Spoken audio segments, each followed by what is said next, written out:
Before I start and pray. Lord, we invite you here to fill this place, to work through each one of us.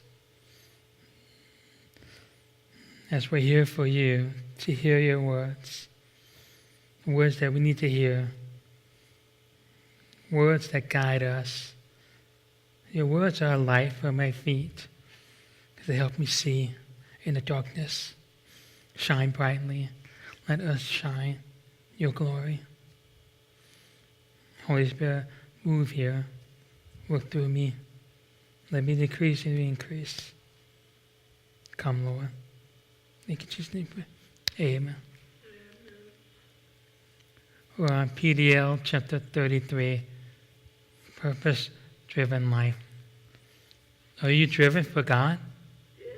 Yeah? Good. Do you have a purpose for God? Yes, you do. You have a purpose. God has a use for each one of you. Everyone. Small or big, tall, short, skinny, fat, bald, lots of hair. Doesn't matter, God has use for you. But the key is what? Your heart. To be willing to do it.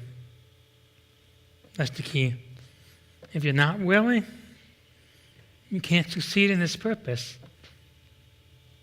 He's given you all a purpose, but we have to be willing to step out and do it. And the title today, How Will Servants Act? Do you know what a servant is? Someone that serves. Serves. Someone that serves God. Someone that serves people. Children are my servants. Kids, can you get my soda over there, please? Sure, Daddy. They both fight who gets it first. That's fun to watch. But how will servants act? What do they look like? How do you identify a servant? Talk about that a little bit more later, yeah. Two verses to start. Talk about Jesus washing the feet. Yeah, we'll talk a little bit about that later, yes. Mark chapter 10, verse 43. Who wants to be great must become a servant. Yeah. You want to be great? Must be a servant. On earth, are servants great?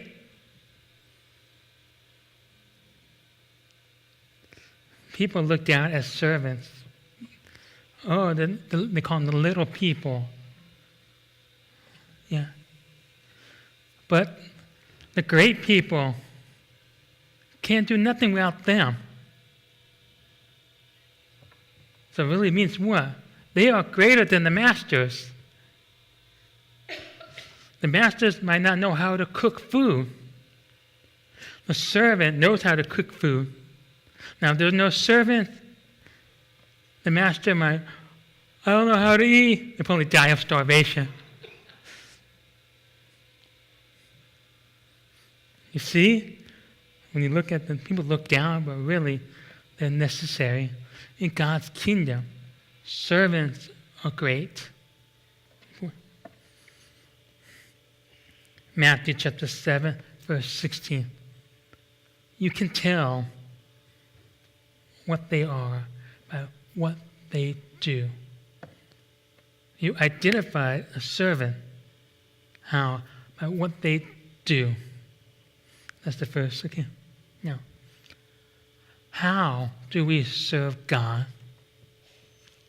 How? How do we serve God? He's in heaven. How do we serve Him? We pray. What else? Study the Bible. We serve Him by doing that. There's another way. Work in the church. Work in the church. Serve people. We serve God by serving others. We are made in His image. And we are to become like Christ. You read the Word of God, you learn about who Jesus was.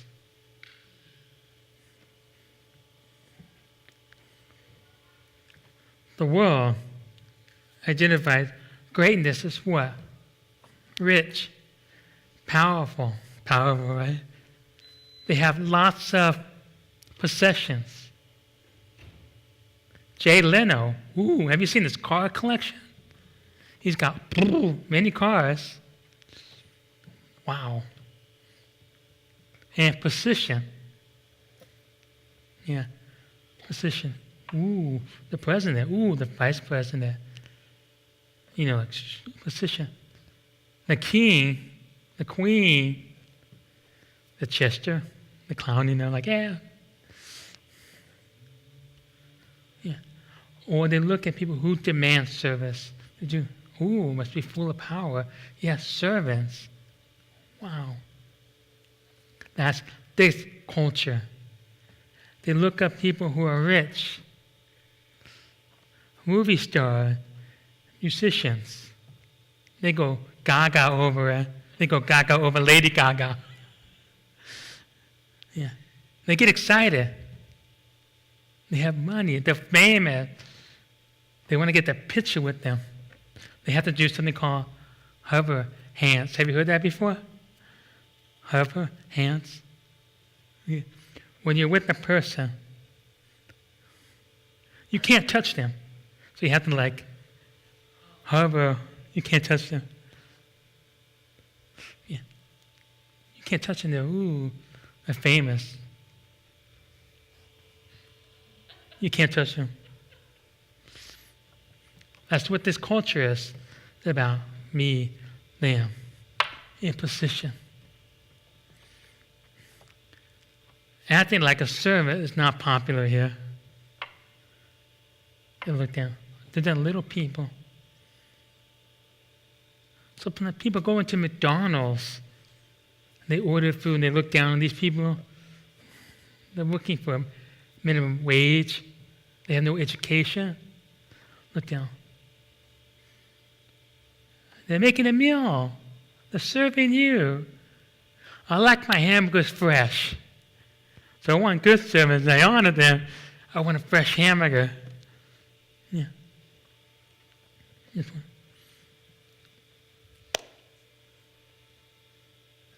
Jesus measure greatness in service, not status. Yeah. How you serve, your heart, Jesus looks at that. Important person? Yeah. As a pastor here,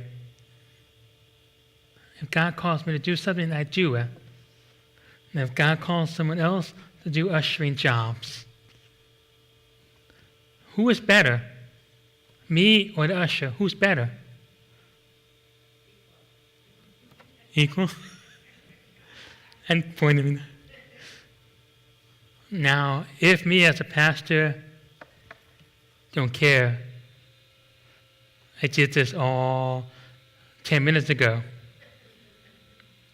But the usher prepare, clean the chairs, make sure everything's ready, the doors unlocked, everything's ready. Excited to serve people. I'm standing. Okay, now let's talk about Jesus. My heart's not there. Yeah. But the heart.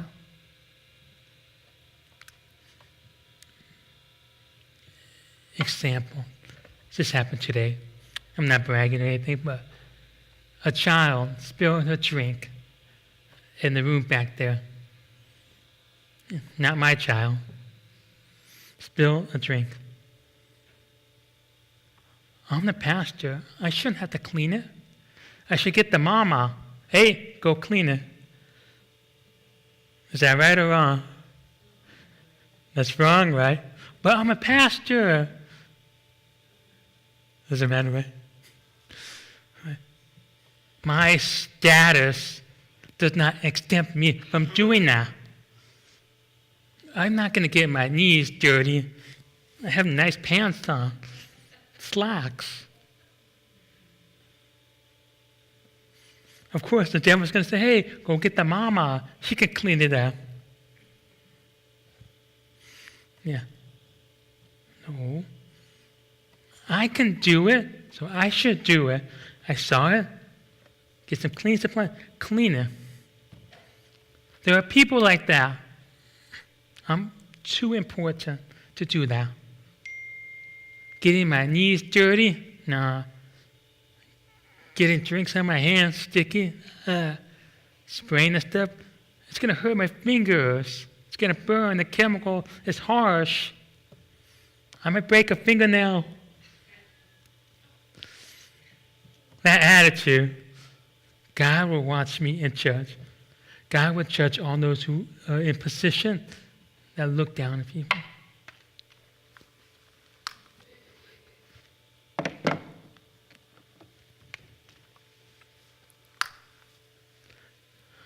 Now, speaking of someone way up here. So we know Jesus Christ. Talk a little bit more. You know what's happening here? The disciples are arguing who's going to be greater in heaven. Me, me, me, me, me, me. I was the first Jesus called. Yeah. I'm the treasurer. I collect the money. I witnessed to 2 people and they got saved. You know, that kind of thing. I was born in this fancy town. I had the best beer. Should I argue about the best beer? And you see poor Jesus in the back. Oh, boy. These guys. Headache, right? I have so much to teach them. Yeah, that's Jesus. Yeah. Pastors sometimes fight to try to get into the big mega churches. Yeah. They fight for honor. They fight to be seen. They fight for money. Still, 2,000 years later, pastors arguing, I'm better than that pastor. I can say Joel Osteen has the best smile. You know, Joel Osteen, the best smile. Shines.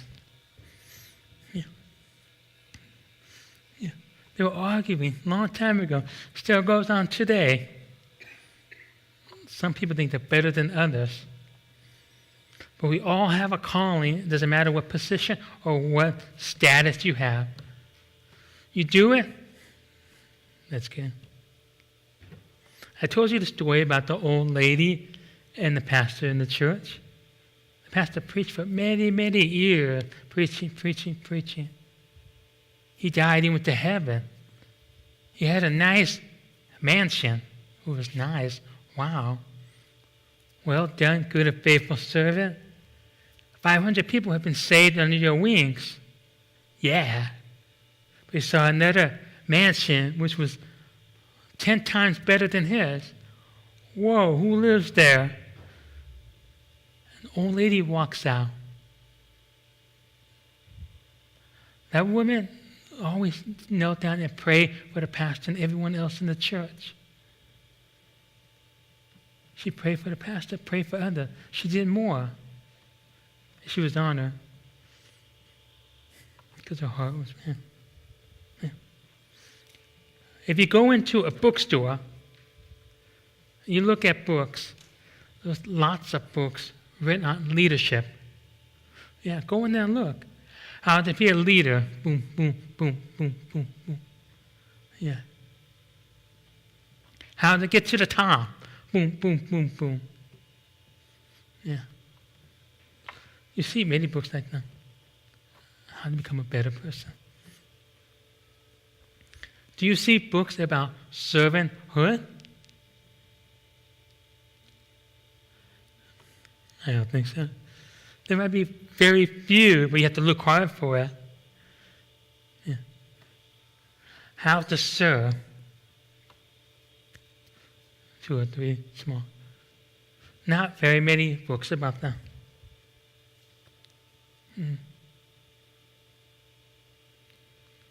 A lot of people want to lead. But no one wants to be a servant. Their hearts want to be above. But they would put down the servanthood. Now, Jesus himself, who is he? He was Jesus, right? Yeah, he was Jesus, right? He was the Son of God. He came from heaven, came down to do what? To serve others. Jesus washed the feet of disciples. He washed them. He gave up his king title. I'm a king. I shouldn't have to clean their feet. I have 12 disciples. Go clean your own feet. Go. No. Jesus showed example. He washed their feet. John chapter 1, verse 2 to 17. After washing the feet, he put on his robe again and sat down. Do you understand what I'm doing? You call me teacher and Lord. You're right, because that's what I am. Since I'm your Lord and teacher, I have washed your feet. You ought to wash others' feet.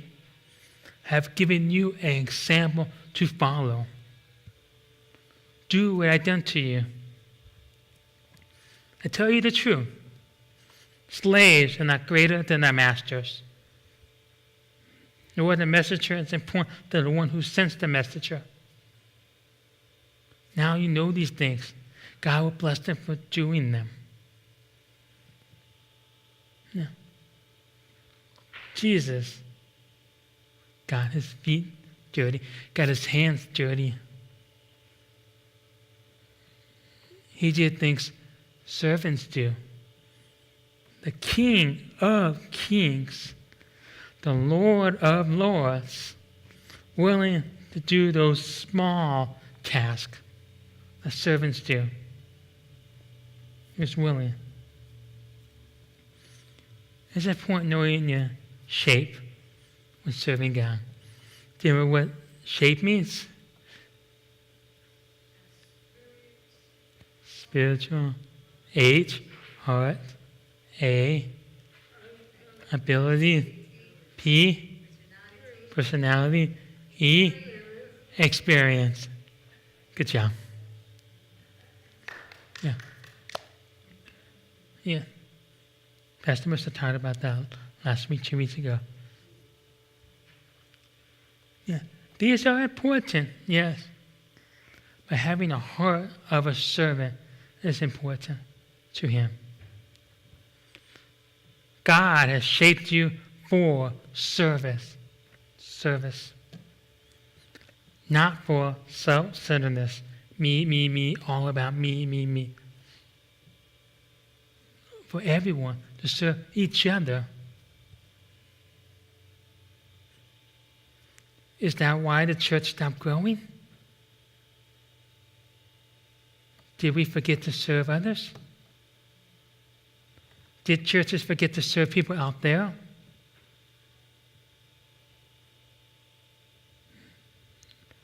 Recently, they talked about churches closing down and shrinking.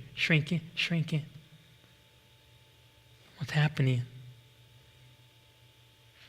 Did the church stop serving? Yeah. We can see that sometimes.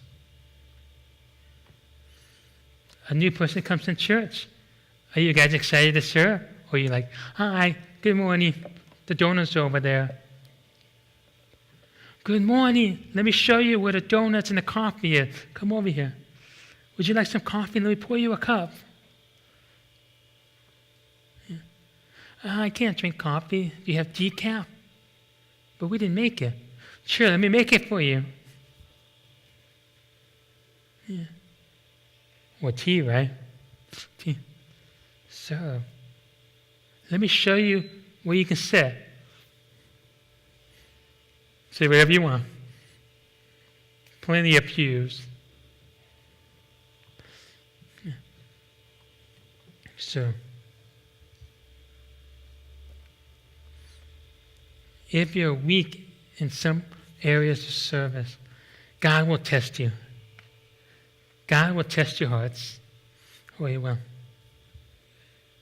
Areas where you're weak, He'll test you because He wants you to grow in those areas. If you see a man fall in the ditch,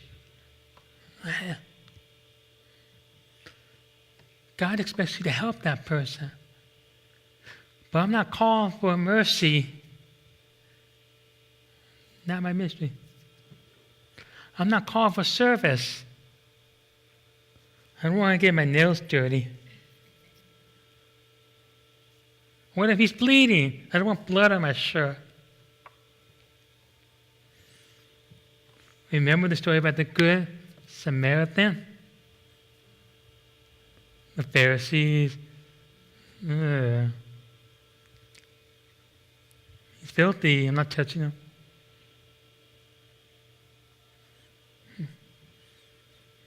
Maybe no one else is there. That means you're supposed to do it. God says, do good.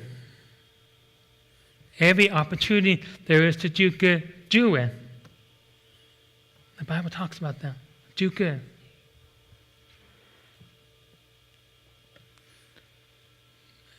Ministry, it's when you do what is needed. Do it. That spill back there. Where's the mama? Do it. Clean it up. God looks at your heart. He'll see that. He always gives you opportunity.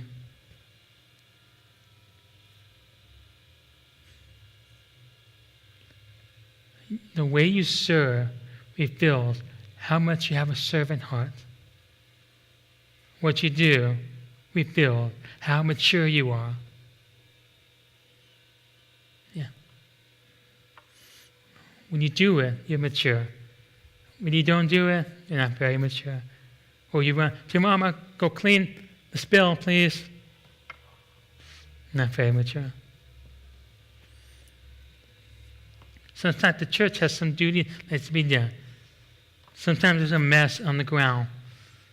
If you see it,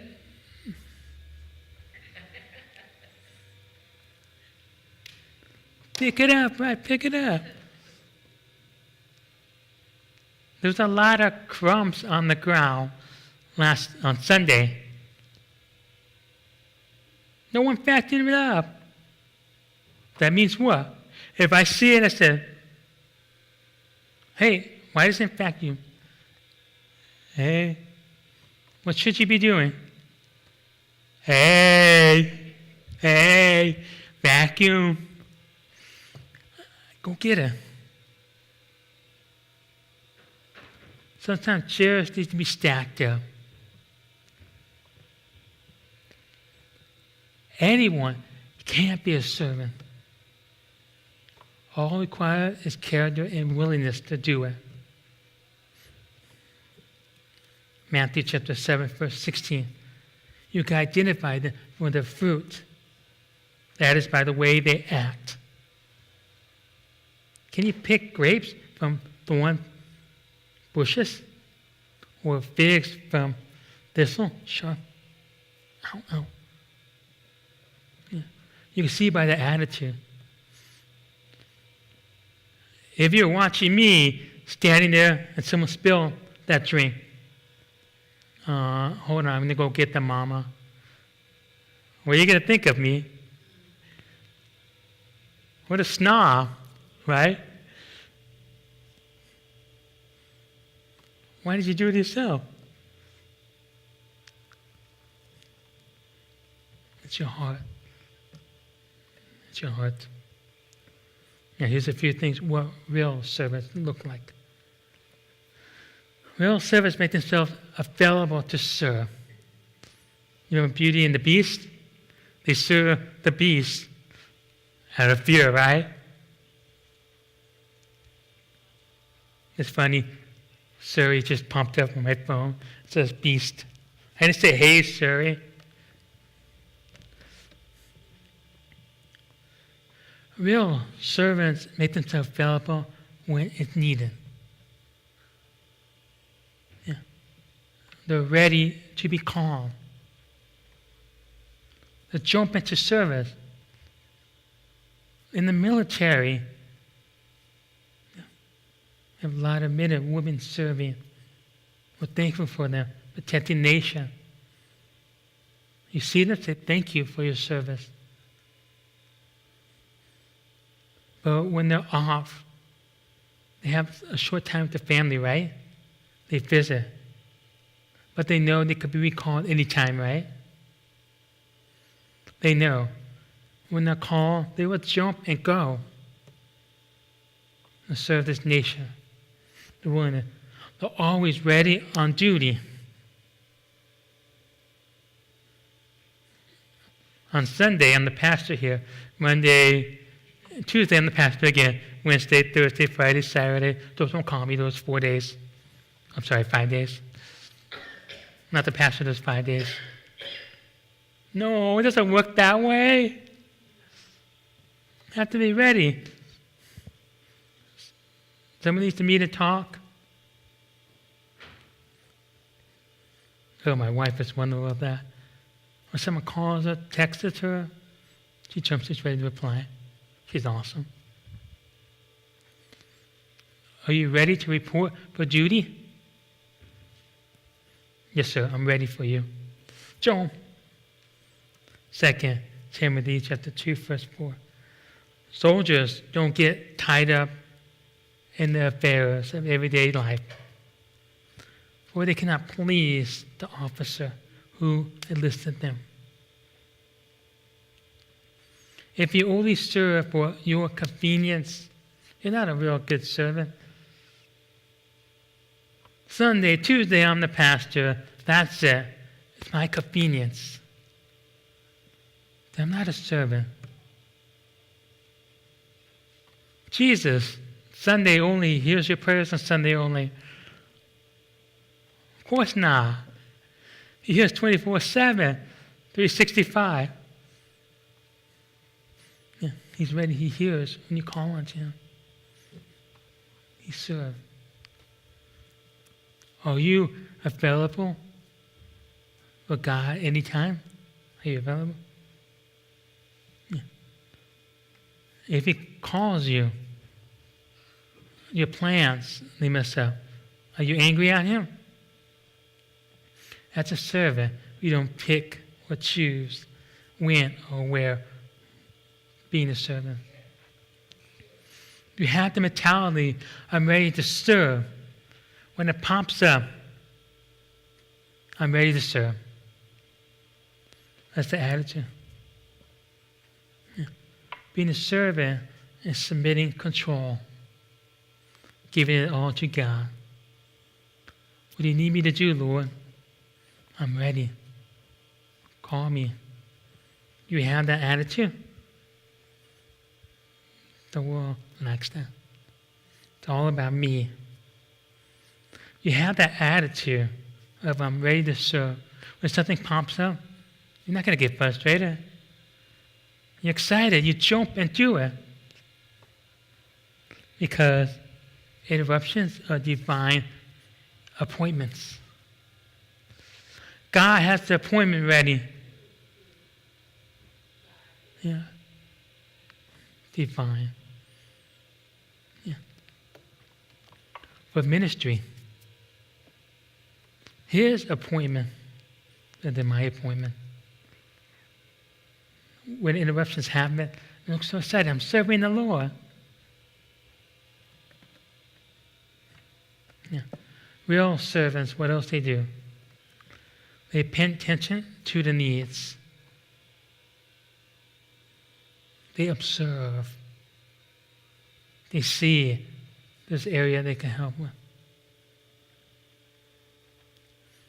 There's people in the church that's willing to do lots of things. That's what I love about this church. You guys are willing to serve. The table's dirty, I see someone clean it. The trash needs to be clean, you clean it. Outside, you see trash, someone's willing to clean it. The window's broken, someone fix this for me. Just don't know how to fix windows. Mr. Fix-It's willing to fix everything. That's a good servant. And I thank the Lord for him. Same way, I thank the Lord for you guys too. You serve as well. Everyone has a specific gift, and they do it. Yeah.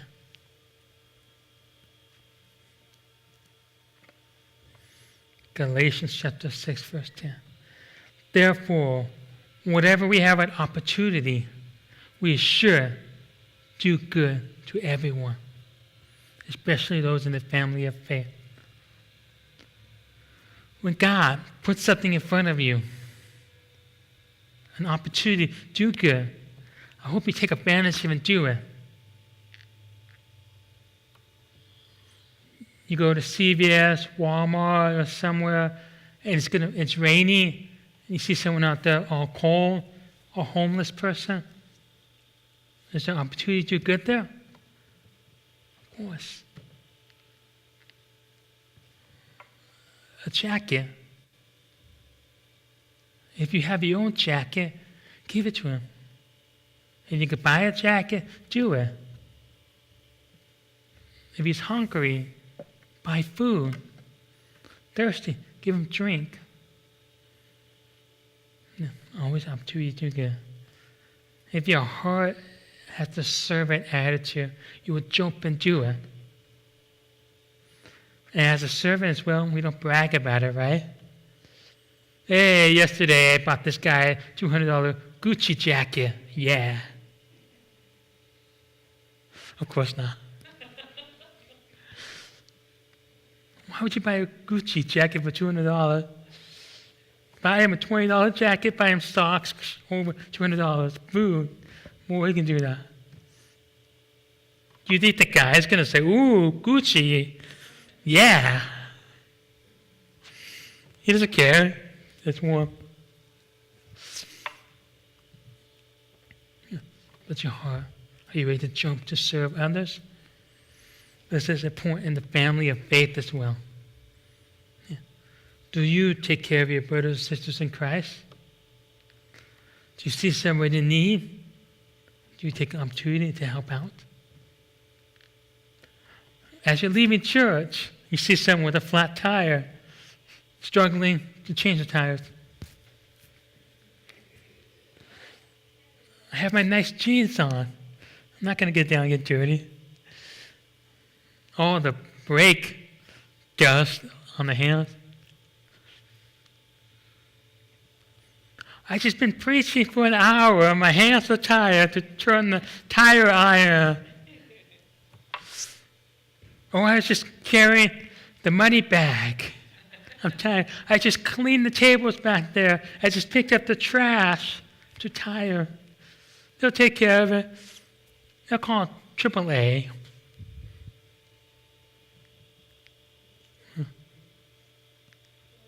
No, the wrong attitude. Sadly, that happens often. You should be willing to, let me help you. Take opportunity. Proverbs chapter 3, verse 28.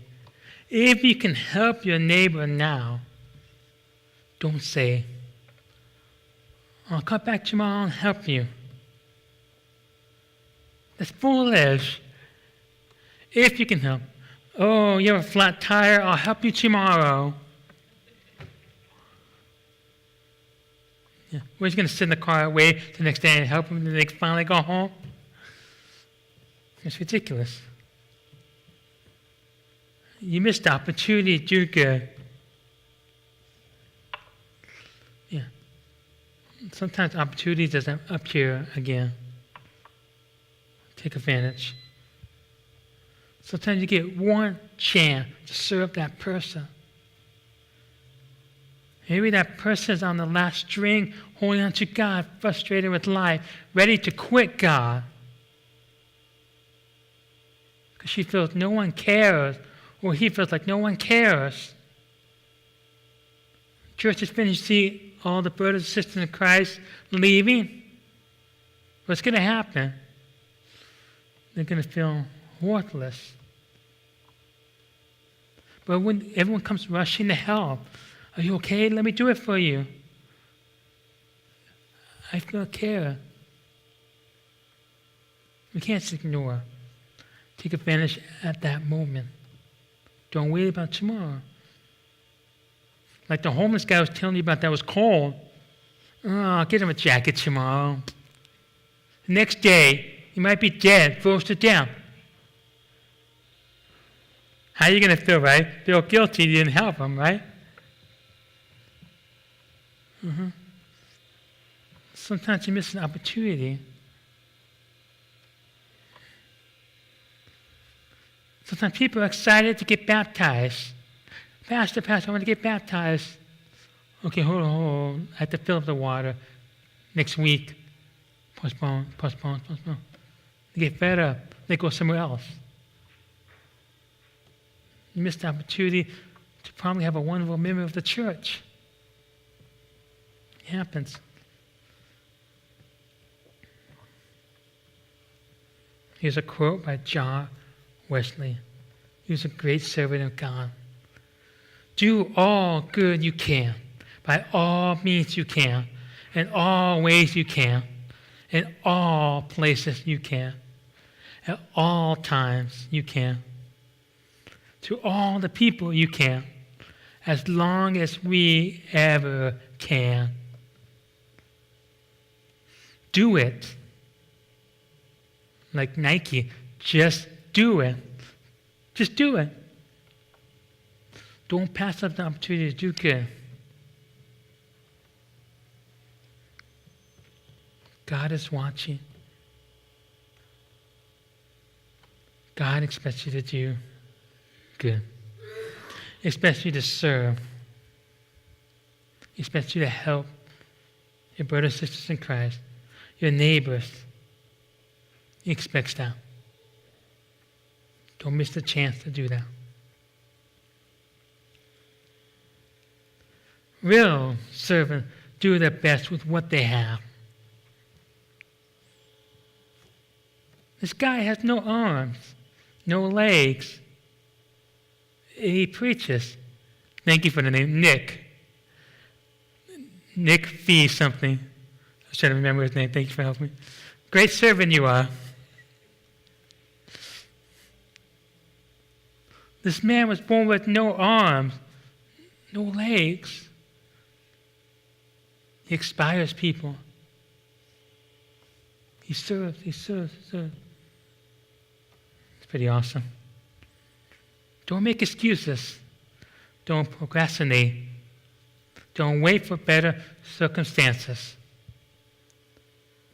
Servants never say, I'm just going to wait for the next day, wait for the right time. They will do what needs to be done.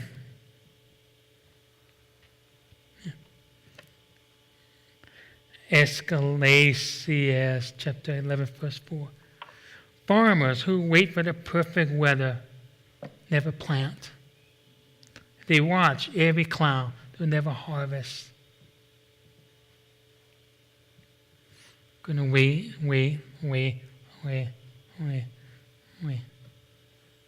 Before you know it, sometimes it's too late.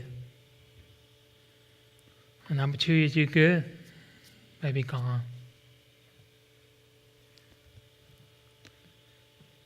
The devil tried to tell you something. Saying, I am not good enough to serve. It's a lie from Satan. Satan said, you're not smart enough, you can't serve. You're not strong enough, you can't serve. You didn't graduate from high school, you can't serve. You can't. You're too short. Or you're too tall. You can't. Satan tried to tell you that. That's a lie. God has a purpose for every person to serve. God can use you, but you have to be willing to do it.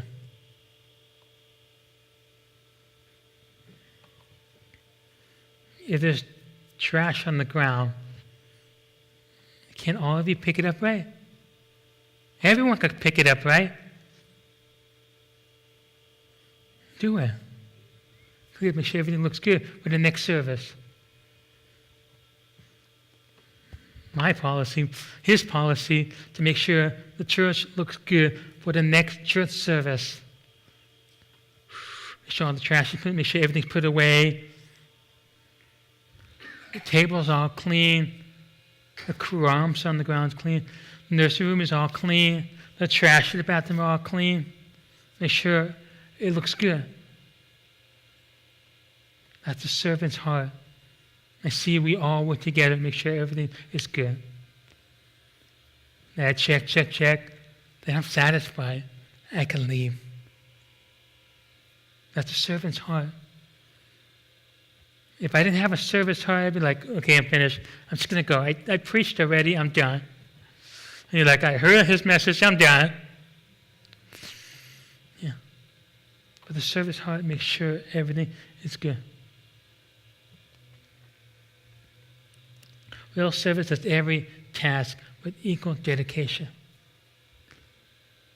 Doesn't matter how small, how big it is. The heart serves 100%. Yeah. The heart says, should it be done? Of course it should be done. Do it. God says, do good. Do it. Every small task is important. Every big task is important.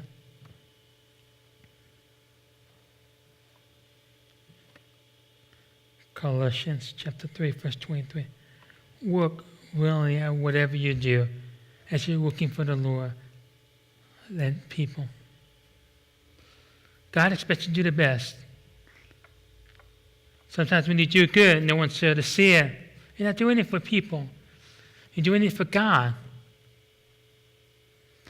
I'm sure many of you have done great things that we don't know. But God's eyes saw it, saw your heart. Yeah. Keep on serving, even if no one sees it. Do it. Galatians chapter 6, verse 3.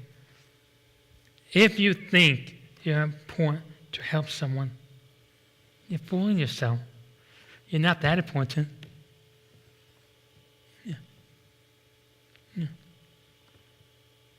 Yeah, some people think that way. I'm important, I'm on the top. I shouldn't have to do these things. I shouldn't have to pick up the trash right there. I shouldn't have to clean the table. Or the toilet's overflowing. I shouldn't have to plunge it. I'll just call my usher to go do it.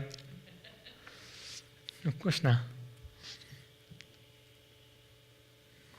So jump and do it.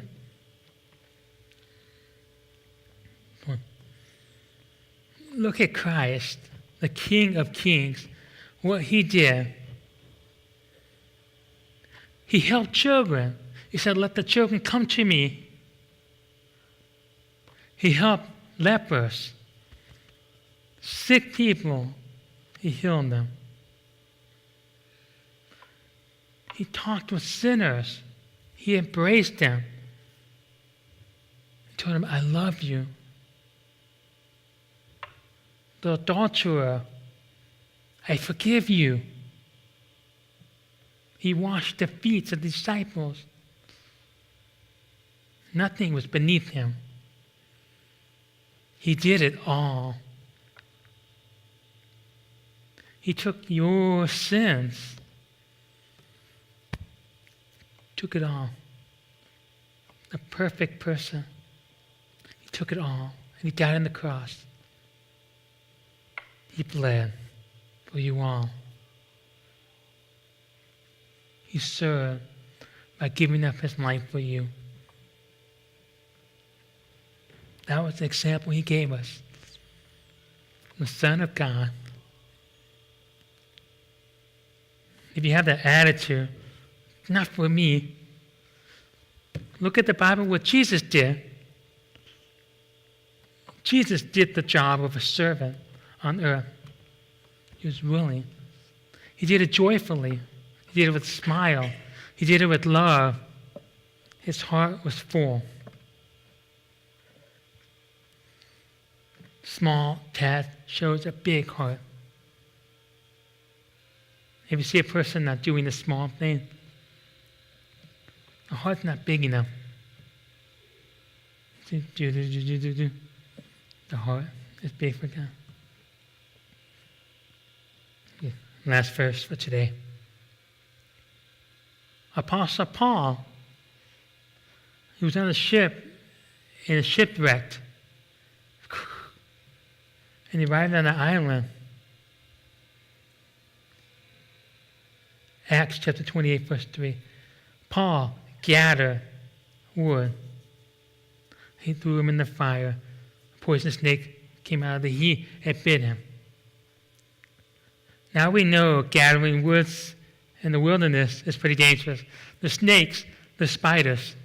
Do you like spiders? They bite. Those little tiny things. They bite. They're ugly too. Paul the apostle, servant of God, was willing to collect firewood after a shipwreck to keep warm, to help others keep warm. He served them. A snake bit him. He shook it off. It was not just a snake, it was a poisonous snake. It didn't kill him because God protected him. Yeah. We all have duties to do. We all need to do it.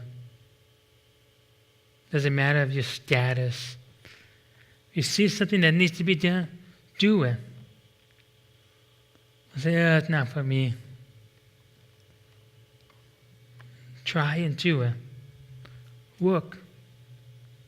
You might not be perfect at it, but do it.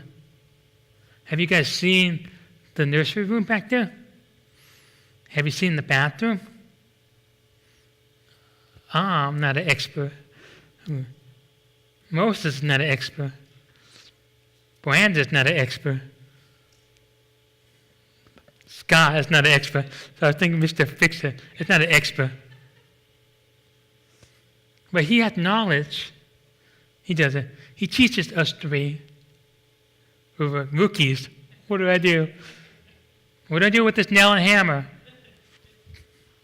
Okay, teaches, and we do it. It got done. Why? The four of us were willing, teamwork, willing to do it. We're not experts. Scott has a lot of knowledge, so we listen to him. Do it this way, okay? So he teaches me how not to smash my thumb. And he's willing to work with us. I wonder if his mind sometimes looks at it like amateurs.